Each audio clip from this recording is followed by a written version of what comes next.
하나님의 말씀 신명기 21장 10절에서 17절까지의 말씀입니다.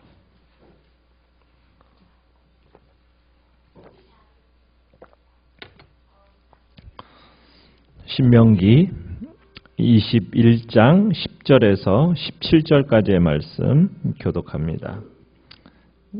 10절입니다. 내가 나가서 적군과 싸울 때에 내 하나님 여호와께서 그들을 내 손에 넘기심으로 내가 그들을 사로잡은 후에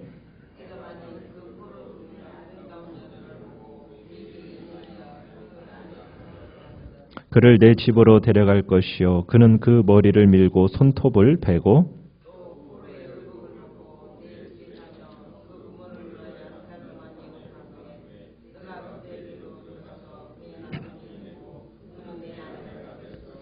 그 후에 내가 그를 기뻐하지 아니하거든 그의 마음대로 가게 하고 결코 돈을 받고 팔지 말지라. 내가 그를 욕보였은즉 종으로 여기지 말지니라.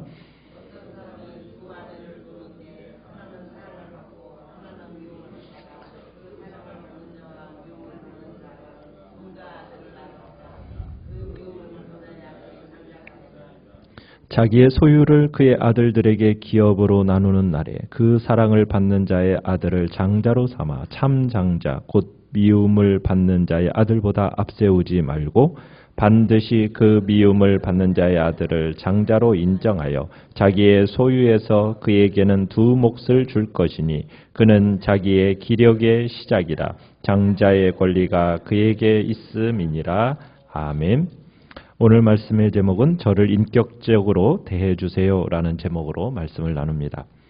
오늘 본문은 이스라엘이 전쟁을 했을 때 하나님이 그들을 이스라엘의 손에 붙이심으로 승리를 하게 된 이후에 전쟁에서 이제 포로로 사로잡힌 자 중에 아름다운 여자가 있어서 그를 아내로 삼고자 할 때의 규례를 이제 말씀하고 있습니다. 여기서 이 율법의 핵심은 하나님은 비록 포로로 잡혀온 여자라고 할지라도 이 여자 포로의 감정을 존중해 주라는 것입니다. 절대로 그녀의 인격을 무시해서는 안 된다는 것에 초점이 맞추어져 있습니다. 그러니까 포로라고 할지라도 아내로 삼을 때 이러한 절차를 거쳐야 한다라는 말씀으로 오늘 본문이 시작이 됩니다. 12절 13절을 보시면은 전쟁 포로 가운데서 이제 아내로 삼을 때 할 첫 번째 절차는 12절에 먼저 여자의 머리를 밀고 그 다음에 손톱을 깎고 그 다음에 13절에는 포로의 의복을 벗도록 해야 합니다. 이것은 이제 그녀의 신분 변화를 상징하는 겁니다. 전에 입던 옷을 벗어버리고 또 신체에서 제거할 수 있는 것들을 제거하면서 옛적인 신분, 옛적인 삶 그것을 벗어버리고 새로운 신분으로 새 삶을 시작하게 되었다라는 상징적인 의미가 이 속에는 들어 있습니다. 그러면서 이제 더 이상 이 여인을 노예나 이방 여인으로 대하지 말라는 거죠. 그렇게 대해서는 안 된다라는 의미가 들어 있습니다. 두 번째는 13절 하반절에 그 한 달 동안 그녀가 자신의 부모를 위해서 애곡할 수 있도록 해야 한다고 얘기합니다. 그러니까 부모가 이제 전쟁에서 죽은 것에 대한 애곡일 수도 있고요. 다시는 부모를 볼 수 없게 될 것에 대한 어떤 슬픔일 수도 여기는 있습니다. 그러면서 이 기간 동안에 절대로 이 여자에게 접근해서는 안 됩니다. 한 달 동안 슬픔에 잠겨있는 이 여자에게 강제로 범하는 일은 용납될 수가 없다라는 거예요. 그렇게 행하는 것은 잔인한 행위라고 얘기하는 거죠. 세 번째는 30일 동안 그렇게 이제 애곡한 후에 남자의 여자를 향한 마음이 바뀌지 않으면은 그때 결혼할 수 있다는 겁니다. 그런데 일단 결혼을 했어요. 결혼을 했으면은 다시는 그 여자를 노예로 취급할 수가 없습니다. 14절에 만약 남자가 이 여자를 싫어하게 돼요. 그러면은 다른 사람에게 노예로 팔 수가 없다라는 겁니다. 이미 여자와의 관계를 가졌기 때문에 더 이상 그 사람의 노예로 취급될 수가 없다라는 거죠. 이 여자는 아내의 권한을 가진 이스라엘 여인처럼 돼야 된다는 겁니다. 그래서 14절에 분명히 얘기하는 게 뭡니까? 결코 돈을 받고 팔지 말라. 종으로 여기지 말라. 절대로 그녀를 상품화하지 말라는 겁니다. 상품으로 취급해서는 안 된다는 겁니다. 그러니까 하나님은 사람을 절대로 물건처럼 취급되는 것을 허용하지 않으신다는 거죠. 하나님은 사람을 인격적으로 대우하기를 원하시는 겁니다. 종이든 이방인이든 그들의 복지에 대해서 신경을 쓰시고 그들이 보호받도록 특별한 대비책을 만들어 놓으신 겁니다. 이 전체적인 말씀을 보면은 이 속에서 무슨 얘기를 하고 있느냐면 남자들이 나쁜 속셈을 가지고 자기의 본성의 욕심을 채우려고 하는 그것에 대한 남자들에 대한 경고의 말씀이 이 속에 들어있는 겁니다.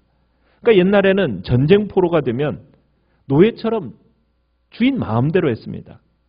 또 포로 가운데서도 아리따운 여자를 보고 막 욕심이 생겨서 결혼한다는 핑계를 가지고 자기의 욕심의 대상으로 삼고 있다는 거예요.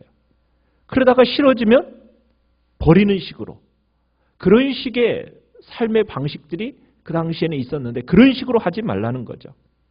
비록 포로된 사람이라 할지라도 자신의 욕심을 채우는 어떤 정복자로서의 권리를 행사하는 것을 금지합니다. 포로라 할지라도 한 인간이요, 한 인격으로서 절대로 그 마음에 학대하지 말라라는 의미가 들어있는 겁니다. 하나님은 약자와 패배자와 힘없어 보이는 모든 존재들에게 공평한 하나님으로 존재하고 계신다는 얘기입니다. 그러면서 이 여인에게 어떻게 보면은 슬퍼할 시간도 주고 마음을 정리할 시간도 주라는 거예요. 너의 욕심을 채우기 위해서 서두르거나 무법적으로 불공정으로 절대로 손을 대게 하지 못하도록 합니다.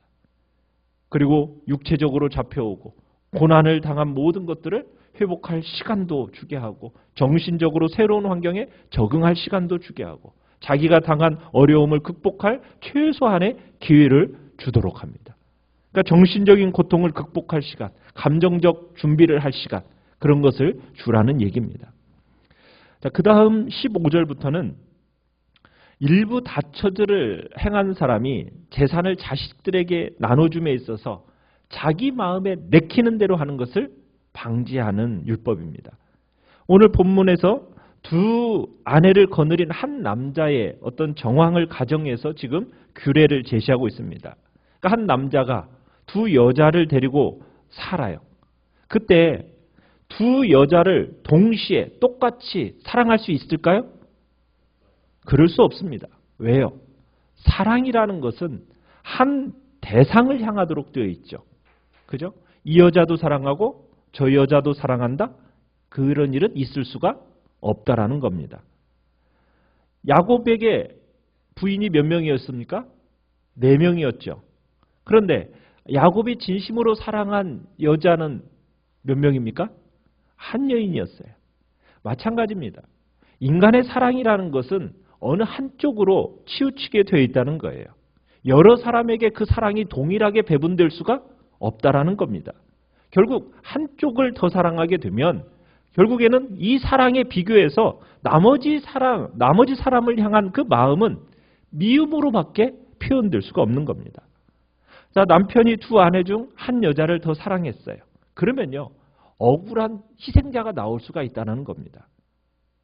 사랑을 덜 받거나 사랑받지 못하는 여자의 자식들이 그 희생양이 될 수가 있는 겁니다. 어디에서 그 희생양이 될 수가 있을까요? 재산 상속에 있어서 불이익을 당할 수가 있다는 겁니다. 그래서 오늘 본문에 두 여자가 똑같이 아들을 낳았어요. 그런데 하필이면 미워하는 여자의 아들이 장자가 됩니다. 장자로 태어난 거예요. 그런데 그 당시 장자에게는 어떤 권리가 있습니까? 두목, 그러죠? 자기의 소유에 있어서 두 몫을 물려받을 수 있는 그 상속권을 가지고 있어요. 그러면은 누구라고 할지라도 우리 인간은 그렇죠. 누구에게 재산을 더 주고 싶습니까? 내가 사랑하는 여인의 자식에게 더 주고 싶어 하는 것이 인간의 마음이에요. 미워하는 여인에게는 재산을 더 주고 싶은 것이 더 주고 싶지 않은 거예요. 그러니까 사랑하는 여인의 아들이 더 사랑스러우니까. 이게 이제 인간의 본질적인 감정의 문제이지 않습니까? 그럴 경우에 하나님은 지금 뭐라고 얘기하고 계십니까?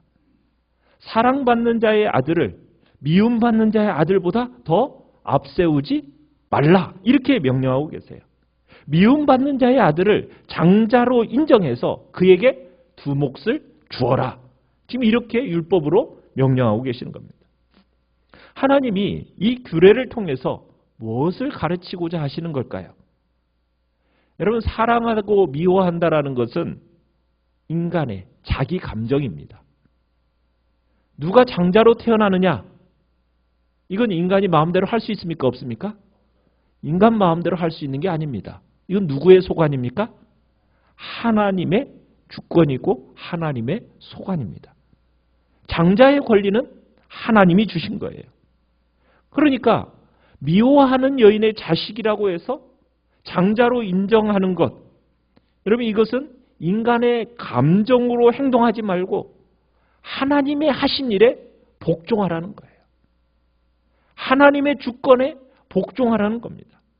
상황이나 어떤 내 개인적인 판단에 따라서 내 마음대로 그 권리를 무시하거나 좌지우지하는 일을 해서는 안 된다는 겁니다.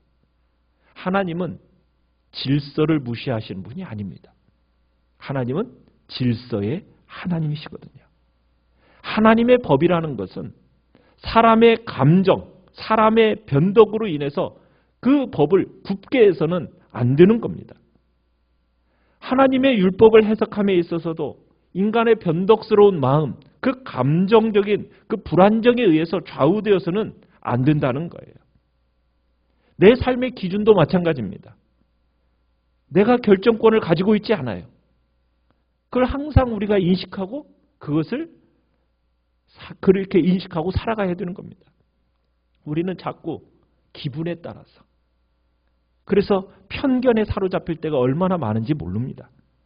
사람은 참 지혜롭지 못합니다. 사람은 분별력이 그렇게 뛰어나지를 못해요. 성실하지도 않고요. 어제는 이랬다가 오늘은 다르고 내일 또한 어떻게 될지 모르는 것이 우리 인간입니다. 왜요? 우리 인간은요, 감정에 따라 자꾸 행동하려고 하기 때문이에요.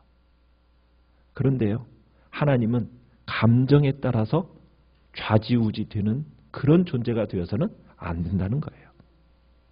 분명한 하나님의 기준을 따라서 그 하나님의 주권에 인정하는 삶을 살아가라는 얘기입니다. 우리는